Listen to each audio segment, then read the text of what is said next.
Okay, welcome everyone. My name is Andrew Bing. I will be facilitating today's public workshop. It is 12. I think the clock just went to 12:01. I think technically I started talking right before it went to 12:01, so we did start on time. We do thank everyone for joining us today. We are going to get started. I'm going to introduce my colleague, Jeff Rigner, who is going to lead us through a brief presentation. We will then go to a question and answer session that I will be leading. And there'll be plenty of time for that, but Jeff will kind of explain all of that and lead us through the presentation. So I'm going to turn it over to Jeff, and I'll come back on for the questions and answer. Thanks. Thanks, Andrew. And thank you all on behalf of Sussex County and DELDOT. We're really glad that you're here for today's online public workshop for the 5 Points Transportation Study. As Andrew mentioned, my name is Jeff Rigner. I work with WRA. We're supporting DELDOT and Sussex County on this effort. We certainly didn't expect when we were doing these open houses last May that we would still be doing things online this time this year, but here we are. And this has certainly been a challenging time for everyone. But the pandemic really has given us an opportunity to focus on online public engagement. So even when we start getting back together here in the next few months in person, we're probably going to continue to use these types of online tools to supplement what we're doing in person. And we hope that either way, in person or online, you will continue to be involved in the study. So this presentation will last about 15 or 20 minutes.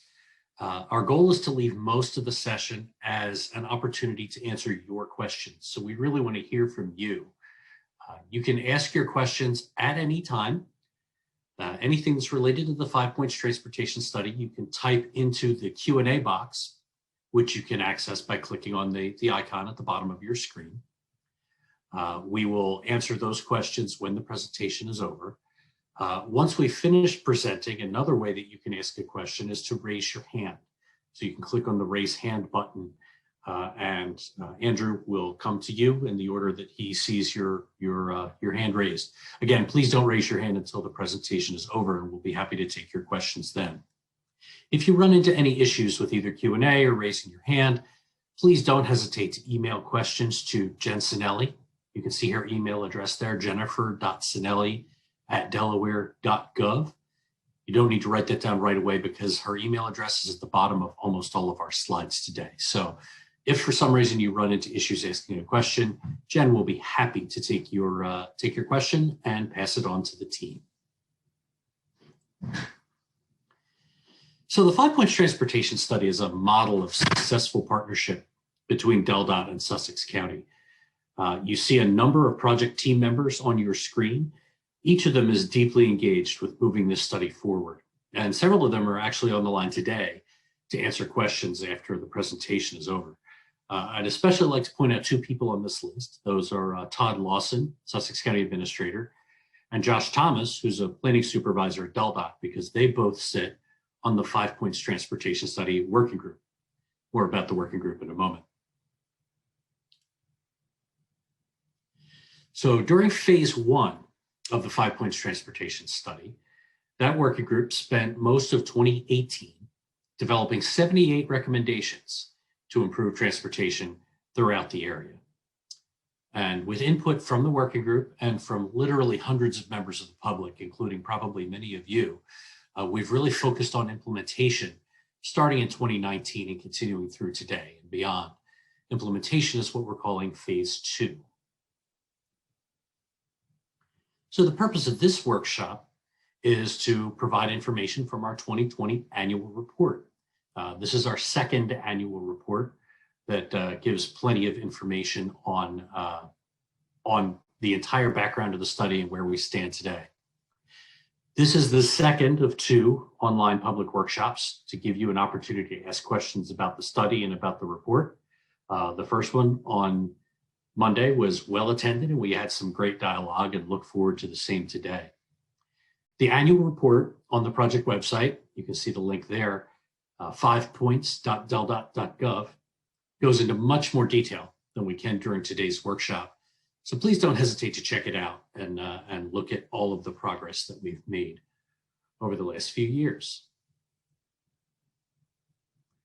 So the main parts of the report that we'd like to summarize today are as follows: meetings and communications that were held in 2020, implementation progress that was made during that year, construction progress to date, and proposed priorities to initiate in 2021.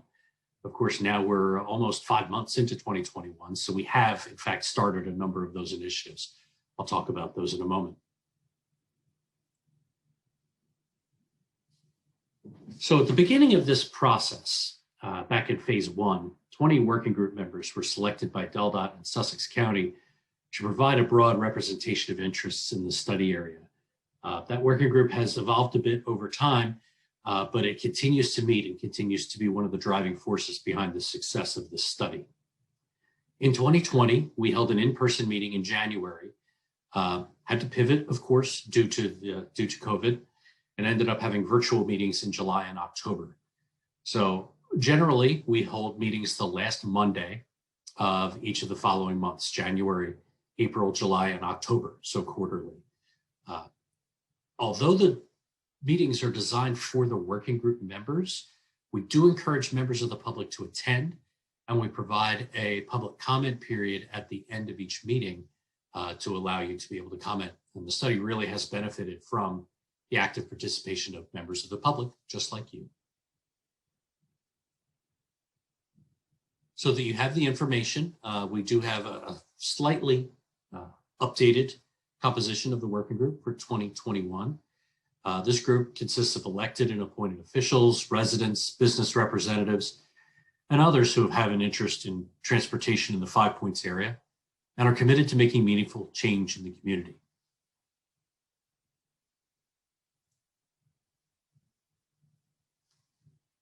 In 2020, we also conducted online public workshops like this one. We actually conducted 5 of them last May and June. We held them at a variety of days of the week and times of the day to try to get the best attendance that we could. And what we learned last year allowed us to tailor 2 specific workshop dates this year when we had the most participation last year. This was actually one of the first initiatives that DelDOT switched to fully online public workshops, and it's continued to be a model for how things are done today. So just like this workshop, those events last year focused on progress made during the previous year. So that focused on the 2019 annual report. Some other information from the annual report is about DelDOT's Capital Transportation Program, or CTP. DelDOT's Deputy Secretary and Chief Engineer, Shante Hastings, has presented on the CTP process to the working group at the previous meeting, but I'll give you an overview. At the beginning of 2020, the Council on Transportation approved DelDOT's capital program, CTP, for a 6-year period, fiscal year 21, which is what we're in now, through 26. Because the CTP includes both state and federal funding, it requires federal approval, and Federal Highway Administration did give that approval last fall. One thing that's a little different from past years is that the CTP is now updated every 2 years, which allows during those off years for DelDOT to really focus on implementation and delivering projects even more. Now the CTP included, or the previous CTP, I should say, included a number of projects in the 5 Points area, and they were continued to the FY21 through 26 CTP.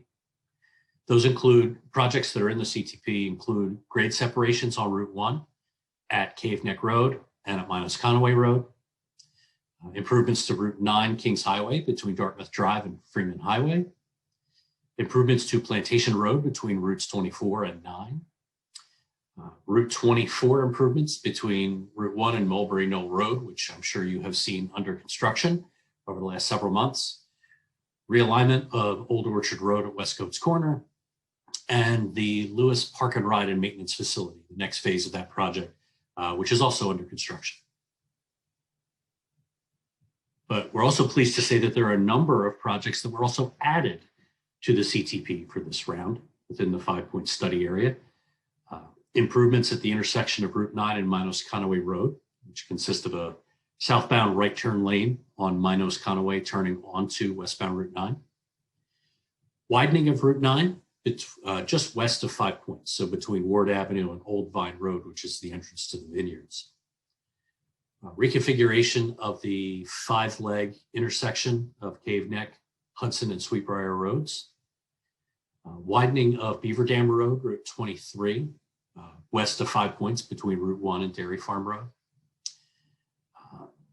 The intersection of Old Landing Road and Airport Road, including the potential extension of Airport Road to the northwest, an intersection improvement at Old Landing and Warrington Roads, and finally improvements to New Road between Nassau Road and Old Orchard Road that are consistent with the byway master plan for New Road.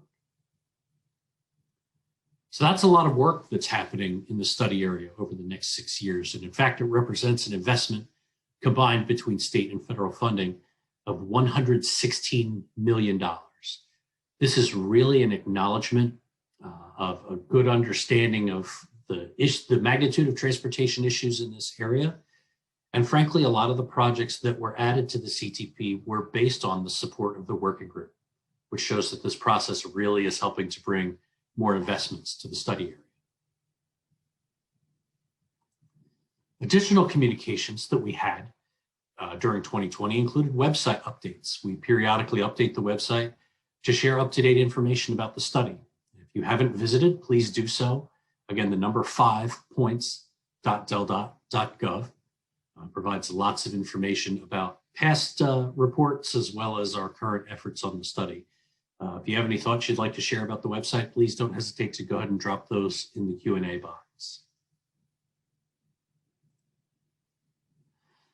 And then finally, one of the most effective communications tools that we have heard about from all of you that you really appreciate is following 5 Points. This is a regular email update. These are generally sent out at the end of each month that we don't have a working group meeting. So 8 regular issues a year. But we also use these emails when special messages need to be sent, like preparing for today's public workshop. So before we move on to the next section of the presentation, I wanted to remind you, please go ahead and type in your questions if you have any in the Q&A box, and we'll respond to them after the presentation is complete. So now let's talk about progress that was made in 2020. We made great progress during the course of the year. By the end of the year, 47 of the working group's 78 recommendations, so 60%, were underway or complete, which is pretty fantastic. And those fall into 3 categories. The ongoing that you see on the left means recommendations that are part of DelDOT's or the county's everyday way of doing things. They can't really ever be classified as complete. One example is continuing to look at signal timing in the corridor to provide the best throughput possible. That's something DelDOT does every day, so it's never actually going to be checked off as done. And really, when you look at it, that's pretty remarkable progress in only 2 years, especially for an effort of this size and complexity. Another way to show this is that we track our implementation progress each year in each annual report. What you see in these bars at the top, the blue is the ongoing activities that I just mentioned. Dark green is recommendations that are complete.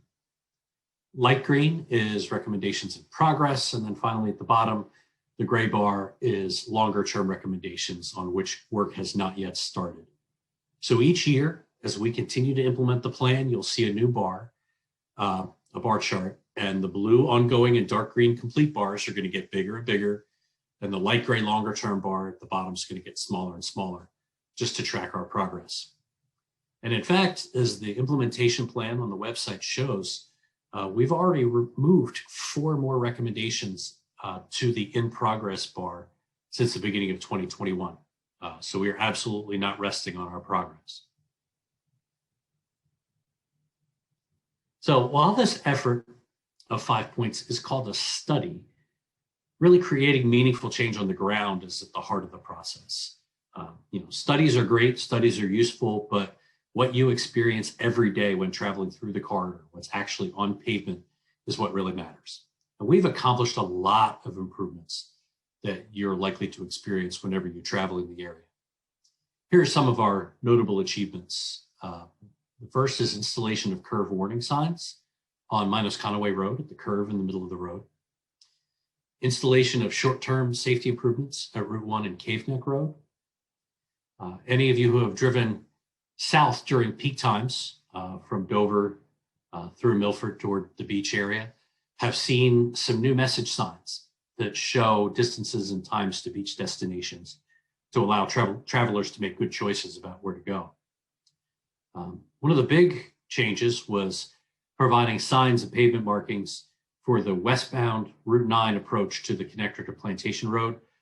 We know this has been a problematic area for years, and we do have a larger capital project coming there very shortly, which I'll talk about in a moment. But in the meantime, what we did is try to make the best of the existing pavement area that we could to organize traffic flow, improve traffic operations and safety until that bigger project moves forward. In the area, we also installed a new traffic signal at Kings Highway and Clay Road, installed new speed reduction pavement markings on southbound Route 1, approaching the Nassau Bridge. The acceleration lane turning right from Minos Conaway Road onto southbound Route 1 was channelized with an island and lengthened to make that move safer. The extension of the Georgetown Lewis Trail has experienced a couple of new phases, and work continues to connect that through between the two towns. And as I mentioned, I'm sure you've seen construction on Route 24 between Mulberry Knoll Road and Route 1. And in addition to that construction, there are a number of additional construction efforts that are going to bring orange drums to the area and ultimately transportation improvements starting in 2021 and 2022. Those include additional improvements at the intersection of Route 1 and Cave Neck Road. I'm sure you've probably seen those are nearly complete, just in time for Memorial Day. There will be a project to install sidewalks on Savannah Road, just east of 5 Points. Shared use path on Munchie Branch Road, Route 270. A crosswalk across Kings Highway at Gills Neck Road and the entrance to Cape Henlopen High School. An additional phase of the Route 24 improvements will begin, this time extending from Mulberry Knoll Road down to the approach to the bridge over Love Creek. I mentioned the Plantation Road improvements. That's the north section between Robinsonville Road and Route 9. That will be moving to construction shortly, as well as realignment of Old Orchard Road at Westcoats Corner.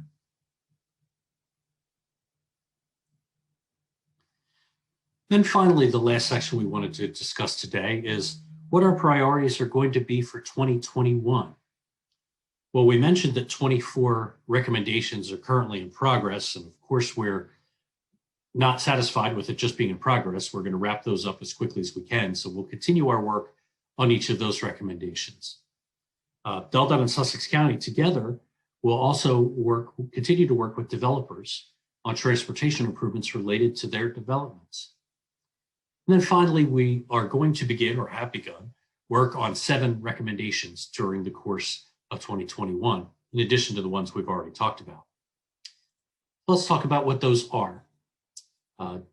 Just by way of explanation, each of our recommendations that you'll see on the website is identified by a letter, which represents the category of the recommendation, and a number that's specific to that recommendation. So that's what B15, B27, C14, et cetera means. So here are the 7 recommendations we'll be working on. The first was a request by the working group to identify locations where trees can safely be planted within the right-of-way to improve aesthetics without compromising safety. B27 is to develop a better process for constituents like you to request transportation improvements. C14 is to study the feasibility of installing a Your Speed display, like many of you I'm sure have seen elsewhere in the study area and beyond, on southbound Route 1 at Nassau Road. And then finally on this page, D2 is study the feasibility of potential connections for walking and bicycling between existing neighborhoods, along streets, and to trails. That has a star because that item is in progress. We started work on it earlier this year. And there will be more information about that coming to the working group at upcoming meetings.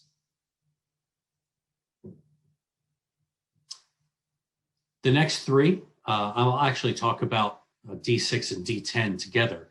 And those are to study the feasibility of pedestrian bridges across Route 1 and the feasibility of barriers in the median to direct pedestrians to appropriate crossings. Those are being evaluated together. We actually started work on that about a month or so ago. And we will be coming out with a report this summer to recommend potential locations for consideration for pedestrian bridge. That is not yet funded, so any recommendation to that study would need to be incorporated into the CTP that I mentioned earlier. And then finally, recommendation D8, studying the feasibility of a park and ride lot on Route 24 at the edge of the study area. That has not yet begun, so we don't have any sites or anything in mind, but that study will begin before the end of this year. So we hope that this has been a useful summary of the 2020 annual report, and it gives you a snapshot of where we currently stand with the 5 Points Transportation Study. Delaware and Sussex County have really made great progress and will continue to do so moving forward.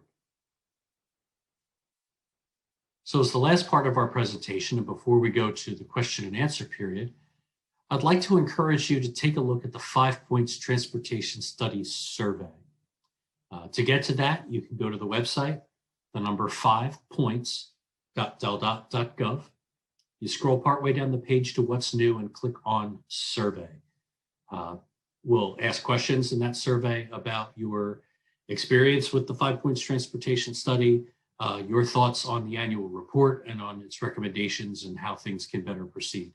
We look forward to getting your input on that, so you're welcome to take it now, after today's workshop is over, or anytime before June 9th when the survey closes. So with that, we are pleased to answer your questions about the 5 Points Transportation Study. Andrew is going to come on to field those questions. Again, just as a reminder, you're welcome to type those questions into the Q&A box, or if you would rather ask your question verbally, go ahead and raise your hand and Andrew will call on you. Okay, great, Jeff. Thank you very much. As Jeff pointed out early on there, we also can take email questions. We did get a question before the workshop started, so I'm going to start with that one, and then we'll work my way through the ones that we've received through the Q&A box. And I do see someone has raised their hand, so again, I'll get to you shortly. So the first question, it's kind of a question / comment, but there definitely is a question in there. It's a little long, but I'll read it. I'm sorry I have to look away, but I'm looking on my other screen. Do something to assist the drivers trying to go west on Route 9 at Plantation Road. The vehicles cutting through the Ace Hardware parking lot going straight through the light to access Plantation Road can at times, due to the quantity of those vehicles, keep vehicles coming from Plantation Road from going west onto Route 9, only allowing maybe two to turn. Also, I've seen some vehicles coming from the Ace Hardware lot turning east on Route 9, which just adds to the danger of the intersection. Can you make the green light shorter for those cutting through Ace Hardware lot and give a little more time to vehicles turning west onto Route 9 at Plantation Road, at the Plantation Road light? And then he goes on to say this has to be the worst intersection in Delaware. He then added something to it, which is just yesterday I sat on Plantation Road waiting my turn to turn west on Route 9 and waited through 3 light cycles before I could turn due to the traffic cutting through the Ace parking lot onto Plantation Road. So we're focused on that Plantation Road area, the Ace Hardware. Shantae, there was a lot in that, but maybe you could respond, introduce yourself, obviously, and then respond to his question and comment. Sure, happy to. Good afternoon, everyone. I'm Shantae Hastings, the Deputy Secretary and Chief Engineer for DelDOT and also a fellow Sussex Countyan. So very familiar with this intersection. I'll start off by saying, and Jeff touched on it during the presentation, we do look at signal timing often and making tweaks, but there is a limited amount of time that you can give kind of to each phase.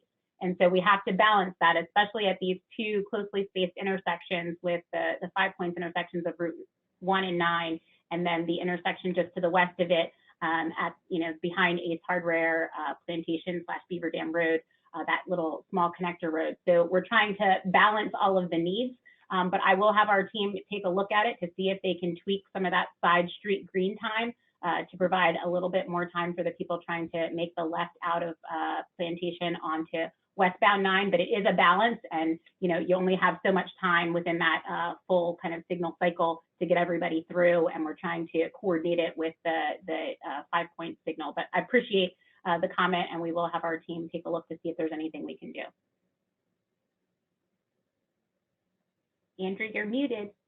Yes, I am. I was just checking to see if you were paying attention. Thank you. So the next question, and Shantae, I think this is probably going to come right back to you. With the reduced state revenues in the past fiscal year, how has the DelDOT operating budget and the CTP been affected? Sure. Obviously, those are separate categories, but maybe you could refer to both of them. Yes, happy to talk a little bit about our budget. So we have the Transportation Trust Fund, which brings in revenue from a motor fuel tax, toll revenues from Route 1, 95, and 301, as well as DMV fees. So any transaction that you do with the DMV, that also comes into the trust fund.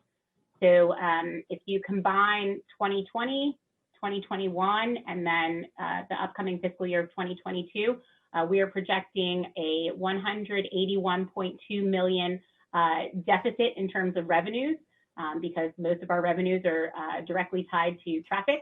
And as everyone knows, last year, traffic was down significantly throughout parts of the year. It has rebounded back some, but it's not fully back to pre-COVID levels. And so we do anticipate revenue loss going into the next fiscal year.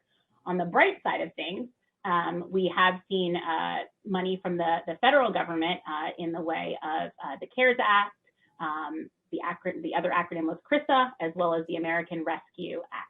And so those things combined have actually helped us on the revenue side. So we're pretty much back to what those original estimates in revenue were for the 3 years and beyond. The challenge with some of the federal money is it's doled out over the course of several years. And we've also had COVID expenses on top of that, about $6 million in different various COVID expenses. We also did a bond sale. We were scheduled to do a bond sale last year anyway. We did go for a slightly larger bond sale to make sure that our CTP could be funded and keep projects moving. And then lastly, we also have a large project going on up on I-95 in the Wilmington area, and we decided to seek some federal bonds for that project, again, to just make sure that we could deliver our program. So overall, we haven't seen any impacts to project schedules because of funding. And so we're on a good foot there. We've also been seeking out different grant opportunities to try and, again, either help with, some of the revenue deficit and or get the opportunity to move some projects forward in the CTP. So right now, we don't anticipate any project schedules being shifted because of COVID revenue impacts. It's a great question. We've fortunately not had to delay any projects because of the impacts from COVID. Great, thanks, Shantae. And I'm not sure whether Jeff or maybe Mark Cote may take the next question, or maybe it's Shantae, I'm not sure, but this is in reference, we had, I think Jeff may have mentioned, we had a separate workshop earlier this week. So we're holding 2 of them. We already had one Monday night, and this is our final one. And during that workshop, there was a question about the new traffic, air quotes, circle / roundabout in the Warrington Road at BB Hospital. And the question is really, what are the differences between the two? Is there a difference between a roundabout versus a circle? Why is this feature called a roundabout? So Mark, I see you came on. You want to take that? Sure. Thank you, Andrew. I'm Mark Cote. I'm the Director of Planning for DelDOT. And so the question, as Andrew stated, was about the roundabout versus traffic circle on Warrington Road.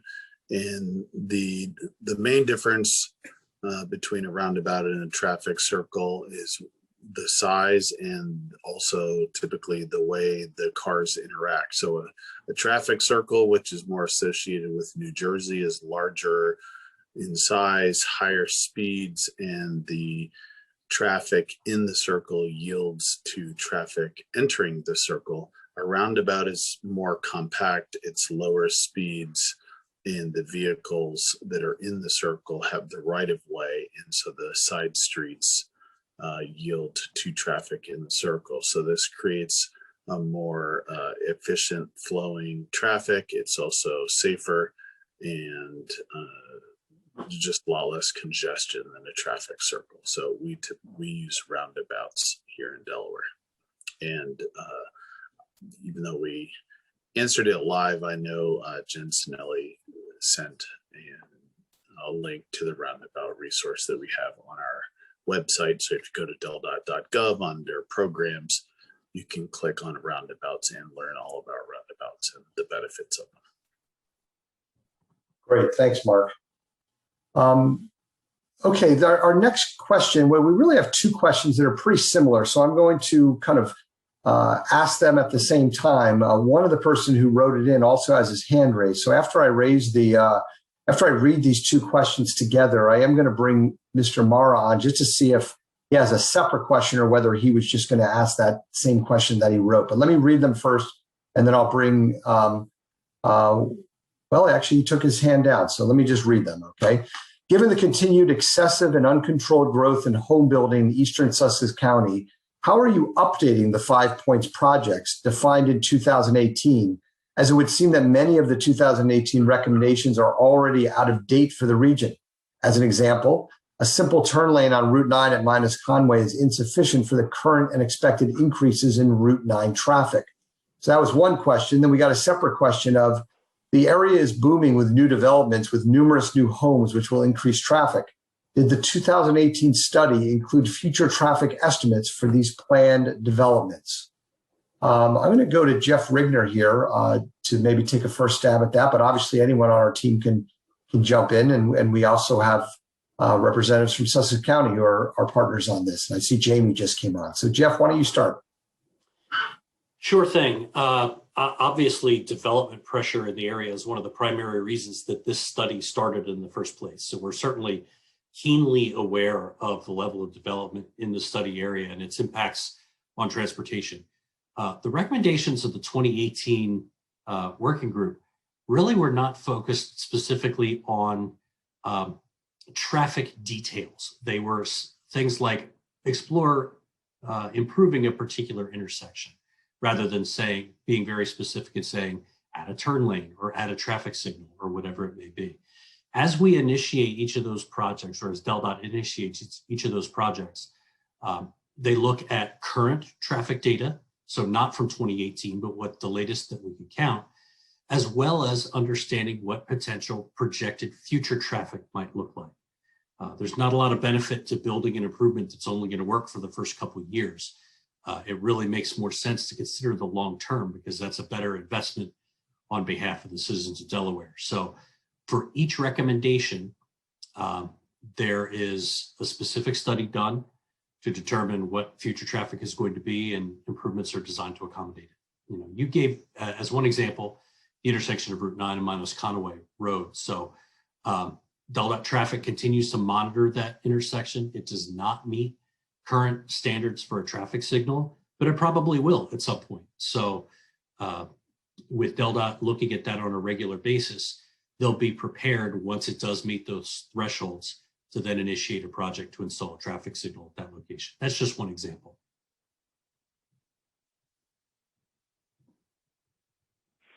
Hi, this is Sarah Coakley. I manage DelDOT's Transportation Improvement Districts, and I just wanted to chime in.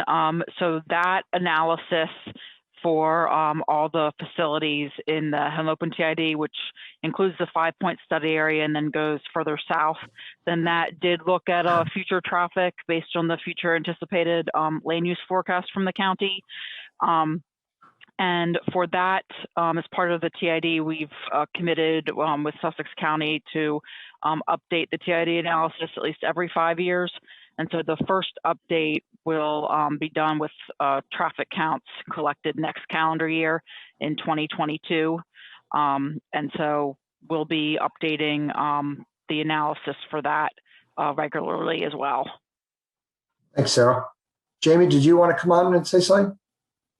Sure. Good afternoon. My name's Jamie Whitehouse, Sussex County Planning and Zoning. I think Sarah spoke to the point that I was trying to make, that since the 5 points underlying study was undertaken, we've since had a lot of movement in terms of the TID, the Henlopen Transportation Improvement Districts. And in the presentation, there was a map showing the overlap between the Henlopen TID and the 5 point study area, that there is a great deal of overlap.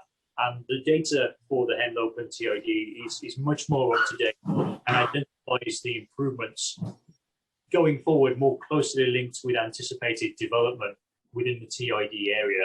And now we're in the implementation phase of the TID, is that we're actually collecting up those contributions towards transportation infrastructure as development comes forward within the TID area.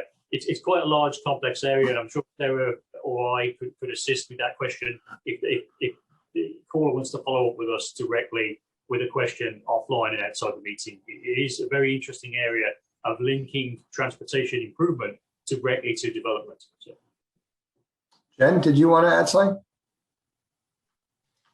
I just want to also remind everyone that as developments come online, they are required to work with DelDOT in regards to traffic measures and things that may need to be upgraded or done to help with traffic in the area. I don't want anyone to think that, you know, the houses are being built and nothing's being done to the roads. That is a coordination effort that happens in our development coordination section in DelDOT planning. All right. Well, that must have been a great question because we got 4 different people to respond to it. I think that's our record for the workshops this week. So that's great. We did get another question in, and it's confusing me a little bit, but maybe one of our team members can, but it's, when is the work on the 5 point intersection going to start, and where can we find information about the intersection? So I'm not sure whether that's referring to the Plantation Road work that that Shantae, you I think may have mentioned earlier in your response, or something else related to 5 points. But maybe you can take a stab at that. Sure, I'll start and Jeff can chime in if you'd like to. So in terms, I'm interpreting the question as, when are we going to do something at the 5 points intersection itself, which is a question that we get often. And so there is a recommendation within the 78 recommendations of doing an actual project at the intersection. That's more of a long-term recommendation because of the cost, the impact of it. And so, and it's also impacted by a lot of the other projects that we're doing in the area. So I don't think I talked at length about Plantation Road in this one. I think it was earlier in the week, Andrew, but we have a project on Plantation Road to do a realignment, if you will, of the intersection of Beaver Dam Plantation and that small connector that leads over to Route 9. That project is in design and right-of-way acquisition right now, and we hope to go to construction in the next year or so on it. And so that project has to get done before we do anything at 5 points, because it will really help with traffic patterns with whatever we do at the intersection itself in terms of constructability and making sure that people can still move.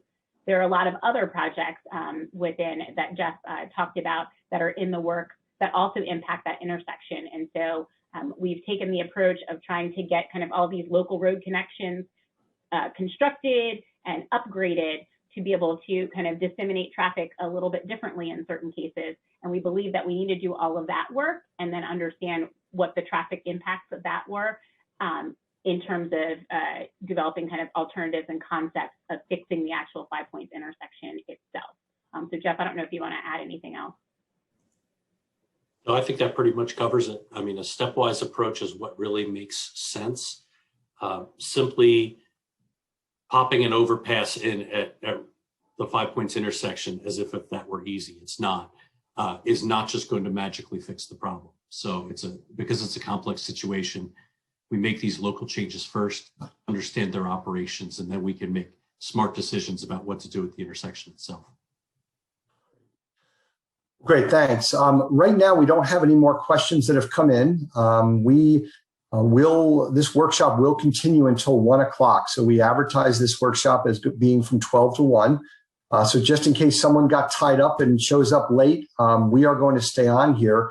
We would love to get some more questions. If any of you who are on would like to write in the Q&A, or just hit the raise your hand. That way you don't have to type it. You can just come on and ask it. But we're not going to hang up, I guess is my point. We will stay on and hopefully get a few more questions here. Jeff, maybe you want to just remind people of the survey and sort of do your wrap-up slide, even though we're not going to actually leave the workshop yet.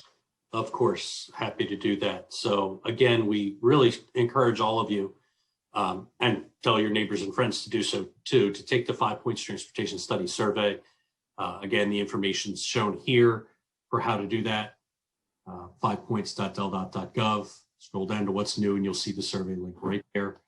Only will take a few minutes of your time, and the information that you provide will help us better continue to implement the study and better understand how to tailor our recommendations. Okay. So we did get a couple more questions that came in, and I do see one hand raised, but I'm going to go to the Q&A questions first. And I think it's an interesting question, and it certainly lends itself to some probably more discussion and nuance. But the question is, I understand the need to put short-term improvements in, but how is the study group ensuring that what is being done will not preclude the main issue of the Route 9 and Route 1 intersection? So, Jeff, maybe you could start and talk about of the recommendations, how those recommendations are kind of broken up in terms of both short-term and longer-term recommendations. And then, try to kind of get out the question of whether we think there's any chance that something would preclude a bigger project at 5 Points. That's a great question. One of the issues that we face in rapidly growing areas like the beach is the ability to deliver very long-term projects like the Great Separation that we're talking about, that we assume some form of which will be needed, with the need to try to make improvements quickly so that people aren't waiting, 5 or 10 years for any type of relief. And they really do need to happen in parallel. So, is there any possibility that something that's being built now might change 10 plus years from now when a Great Separation is constructed? Yes, it might. But it's more important in our estimation to be able to provide some relief for the next 5 or 10 years or more while those plans are being made. Great. And then we did get another question of what is there a start date for the new Canary Creek Bridge work? I can take that one, Andrew. So yes, I first, before I give the answer, want to point everybody to deldot.gov/projects. You can find out information on any project that we're working on by going to that website. It's got a search feature where you can just type in, in this instance, I typed in the word new, and it sorted the list and narrowed it down and was able to get the New Road Bridge project up. You can also search via a map feature, so you can zoom in and click on a project. So I just want to highlight that as a resource to everyone. The New Road project is slated to begin construction in 2024. The reason for that is because the Old Orchard Road, West Coast Road realignment project needs to happen before we can do that bridge project to provide some relief, as New Road will be under a detour situation. And so we need to make sure that that realignment happens ahead of doing the bridge work. But again, you can find that information out on deldot.gov/project. Great. Thank you, Shantae. And thank you, Jeff, for question before. So we are going to go to one of our live questions. Jen, if you could unmute Mr. Fisher. And Mr. Fisher is one of our working group members. And I do want to thank our working group members who have joined us for this workshop. It's great to have their engagement and involvement in the public workshop. So again, I don't have the ability to unmute. I think Jen is going to do that. And then Mr. Fisher, you'll have to unmute yourself from your computer. He's been asked to unmute. Okay, so Mr. Fisher, yep, there you go. Okay, yep. Great. Yep, we can hear you. Thank you. A quick comment on the discussion about the interconnection between the side or the other projects and the actual main Route 1, Route 9, 404 intersection. And then I have a question about the cut through between Plantation and the shopping center. But my comment as a member of the working group is I could not agree with the discussion about how interconnected that is. And from my engineering experience, which is like over 45 years of system engineering, I don't think I've ever seen a better intersection than the current 5 Points intersection. I know that seems counterintuitive, but in terms of what it has to do, occasionally the left turns from 1 onto Savannah Road southbound, and maybe they're not as long as we would like, but the double turn, they're double turns. So I guess what I'm saying is, and if you had no impediment there, then the choke point would be one intersection south at where we talked about at Westcoats, or perhaps at Dartmouth. So that's why all of the surrounding roadways need to be optimized. And I'd also like to give DelDOT tremendous credit for the work that the operations people under Gene Donaldson do day in and day out, with lots of help from another working group member, Speaker Schwarzkopf, who monitors that roadway along with other elected representatives, especially in the summertime.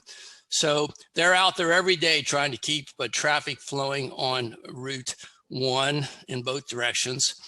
And of course, and I'm just saying what I do several times a month, I call pound 77 on my cell phone and report a situation that the Transportation Management Center then looks into and changes and makes things better. So you also said you had a question about the connection. Yes, I'll move on to that now. The fact that traffic comes from what appears to be a private shopping area and enters and crosses Route 9 to go over to Plantation Road. I know that if that's public land, then my question would change. But if that's private land, why wouldn't it be possible for DelDOT just to close that off? Because people can get back on Route 1 southbound and go and make a right turn onto 9 in that beautifully improved, again, amazingly beautifully improved intersection there, where you widen Route 9 and change the lane stripings. And then they can either go straight through or they can go left. So there's not really a necessity for that cut through. And in trying to maybe save a little time for the people shopping at the Ace Hardware, you're slowing down the main route, which is coming from 23 on Connector Road. So okay, that was my question. Okay. Shantae? Sure, happy to chime in on that one. And Jeff, if you have anything as well. So yes, could there be the potential to close off that leg of the intersection? Potentially, but we'd have to look at what the impacts are. So I think one thing that I immediately think of is pushing more people down to the 5 Points intersection from kind of a capacity standpoint. We have to look at what that looks like. And that link also provides not only access to Ace Hardware, but I think some people are going to the shopping center where Surf Bagel is, parking on the Ace Hardware side. So there's just some functionality that we have to look at and see what the history of that is. I don't know who paid for the signal, et cetera, but we can definitely take a look at it, Bob, and see if there are any opportunities. Great. We did get another question come in. And Jeff, I think this is referring to, in your response to one of the prior questions, you had mentioned about the 5 Point intersections maybe being 10 years or so out. And so the question is, again, it references your prior answer and then says, should the public expect that the improvements on Route 1 and Route 9 will not take place for 10 years? So maybe you could just clarify or go into a little bit more about what you meant. Sure, and I'll ask Shantae to add on as well, since she's responsible for delivering the program. But a project of this size and complexity that is not yet in the Capital Transportation Program is going to take several years before the public can actually see improvements on the ground. So the timing would be needed to actually add it to the CTP, to go through the design, right-of-way acquisition, and then construction process. So I threw out 10 years as an example, but that is a roughly realistic time frame. It might be possible to deliver something sooner, but it would not be probably in less than 5 years, for example. Correct. Right now, this project is not in our capital plan, which is a 6-year plan. I think Jeff went through that during the presentation. and it is, in excess of $50 million, depending on what the, final alternative is. It could be closer to the $100 million range, especially when you add in some of the business impacts that will happen as a result if we do an interchange at this location. So again, it's not in the current 6-year plan, so it needs to get in there. We need to be able to do alternatives, design the project, acquire right-of-way, and then ultimately build it. And so all of that does take time. So at this point, we can't give an actual time frame because it's not in the CCP yet. But I would say it's definitely, in terms of something on the ground, it's easily 10 years away. And I would just add, Shantae, as well, of all the things you mentioned, and Jen, I'll come to you in 1 second, is that, even though we're having these public workshops that are talking broadly about the 5 Points area, there would have to be a significant amount of public outreach before an effort like that were to go, because although at times you can think that everyone is sort of on the same page in terms of hey, we have to do something. The devil's in the details, and there's a lot of public outreach that needs to happen before you could really have the type of support you need to do a major project such as that. So that just adds to that schedule that Shantae and Jeff were talking about. Jen, did you want to add something? Yeah, I just didn't want anyone to lose sight of the fact that, while we understand how needed people feel that the Route 9, Route 1 crossover is, we have so many large projects going on in program for this area right now, the Minos Conway, the realignment of Old Orchard. I mean, there's a lot going on. And when the barrels hit the road, folks, it's going to be, a lot, but we're going to need to know, once those major projects are complete, we need to know what the traffic is going to look like. And we need to know from you all what the traffic now looks like. And it's going to help inform us much better on what to do at that intersection. And the other thing I've always said is that when you pull that intersection to do that construction, that is a huge, huge lift. And so we have to make sure people can move on either side of Route 1 freely and efficiently before we do anything at that intersection. So while I understand everybody's concern, there are lots of projects coming in the next 5 years that are going to make huge impacts to this area. And I do encourage people to, our working group is a good cross section of the community. A lot of different people on there from a lot of different places, whether it's elected officials or business owners or community people. And we do post. Jeff went over who's on the working group. Maybe there's someone on the working group you could reach out to just to kind of get their perspective, just so you're not just hearing from the project team. I mean, we've tried to explain how we're approaching kind of the 5 Points intersection versus all the other projects that we're doing to try to inform maybe a future 5 Points project. But the working group, I think, understands that approach, and maybe talking to kind of a colleague or a neighbor might be a good way to kind of understand the perspective of the working group. So with that, again, I don't see any other questions right now in the queue or anyone else's hands raised. It's 12:54, so we are going to stay on for the full 6 minutes until 1 o'clock. And if anyone does come on with another question, we're happy to take that, and we certainly appreciate all the questions we've had to date. So what I'm going to do at this point is obviously, if people need to go, feel free. We're not going to present any new information. It would just be us responding to questions. But I am going to go on mute and off video until I see another question pop up, or I'll come back on at 1 o'clock to close this out. So just in case people need to leave, we do thank you again for joining us. And we thank you for your continued involvement in the 5 Points Transportation Study. And again, thanks so much.